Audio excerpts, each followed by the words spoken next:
Alright, hello everybody, welcome back to the channel. Today we're going to be doing a Avengers Infinity War movie review. Basically we're just going to go over everything that I can remember about the movie, at least. Everything that, can talk about and see if we can extract any information that we missed while watching the movie. So far I've seen it twice in theaters. I'm not currently planning to see it again in theaters, but we will definitely have to see.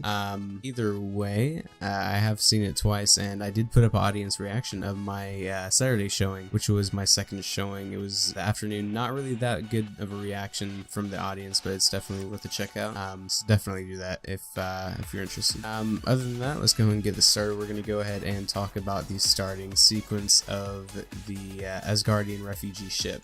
First things first, we see the Marvel logo with some offbeat, kind of drowsy music playing, and then we have some sound in the background of a pilot or a captain or something like that sending out a distress signal in space for the refugee ship, saying that there is something wrong, that someone is there.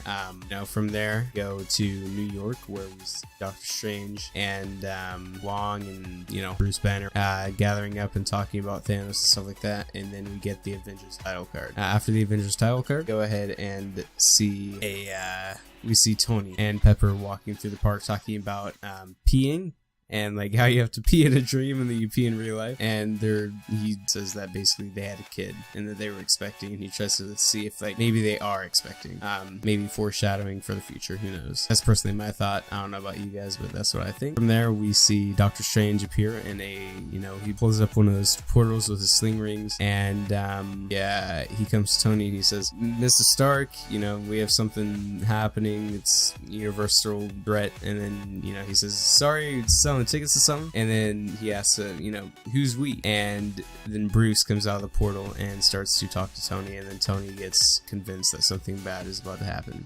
They go to the Sanctum Sanctorum through the portal, and then after that, after a little bit of talking and stuff like that, that big ice cream debate, and then the cell phone, a Q ship comes from the sky and is hovering over New York. And in that period of space, we see Spider-Man on his school field trip with, of course, Stan Lee as the bus driver. We see him and basically tells Ned to cause a distraction. We saw that scene before the movie came out.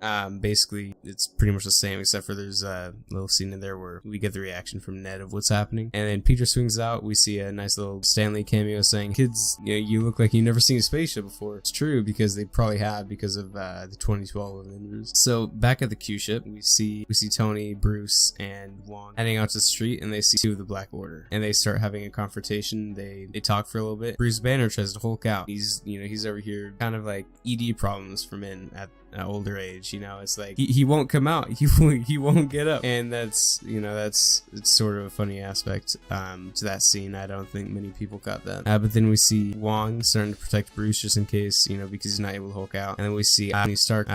He reveals what Arc Reactor's for, and he double taps it, and all of a sudden, bam, nanoparticles all over him. Suit starts to come out, and it looks amazing. Yeah, he has some, patch from the back, and these two little, or four of them actually. They kind of look like stereos if you think about it, but they have repulsors on them, and they just all fire towards Ebony Maw all at once. And then just a moment later, when after they go up to the ship, after running around the city and stuff like that, Ebony Maw and the other one, I forgot his name, they go up to the ship, and Spider-Man is beamed up. After that, they start going up into space very rapidly, and Tony knows that he's not going to be able to get there in time to save Peter, so he calls out 17A, I think it was, and that goes from the Avengers facility all the way up to Spider-Man. And it is a truly amazing moment, because he is passing out as the suit comes onto him, and it's very reminiscent of the Avengers 1 Iron Man Mark 7 suit. And then after that, we see Thor and the Guardians, and they kind of meet up after that whole deal with the Asgardian ship. They meet up, and they have a little bit of a rocky start. Peter Quill is trying to show up Thor, because Thor is he's much bigger than him. He has a deeper voice, all the type of stuff. So Quill tries to make his voice deeper so that he is, he sounds more manly. And it doesn't really work because everyone catches on pretty quickly. They kind of get into a little bit of a verbal fight. Seemed like they were getting kind of mad at each other. Like Thor was like, "Are you trying to mock me?" And then, Star-Lord's like, "He's trying to copy me." So it was pretty good. Then from there, we get Rocket Raccoon and Groot going off with Thor on a jump ship, and they go to Nidavellir, I think it is, where they, start that journey, but we'll get more into that later. And then it cuts to Vision and Wanda, and they are in their apartment, hotel, whatever you want to call it. I think it was in Sweden or Switzerland, something like that. And they're walking through the streets a little bit after that, and then that's where Corvus Glaive and Proxima Midnight show up, and they have their fight and stuff like that, and then they go into a train station, and we see Captain America, Falcon, and Black Widow show up, and they save their asses really quickly. It was an amazing moment. I loved that fight.